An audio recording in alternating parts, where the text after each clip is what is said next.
Organizm immunitetini ko'taruvchi, natijasi millionlarga teng bo'lgan HELB urug'i haqida gaplashamiz. Keling, bugun sizlarga HELB urug'ini farqlashni o'rgataman. Birinchi ko'rsatganim bu propolis hisoblanadi.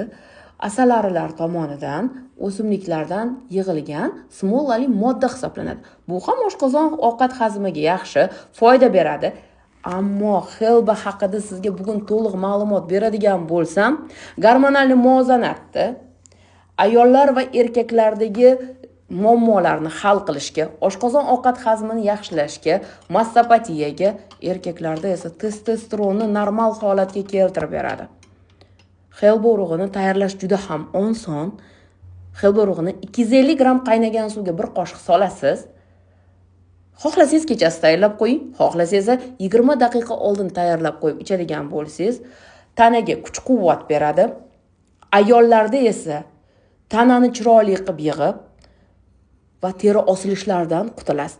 Erkaklarda esa qorin chiqib ketishi, qiz bolaga o'xshab ko'krak osilib qolib, qiz bolacha qiliqli qilayotgan bo'lsa, bu holatlar ham qoladi.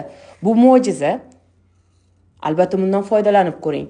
HELB urug'i qattiq holatda bo'ladi. Propolis esa suvda erib ketadi.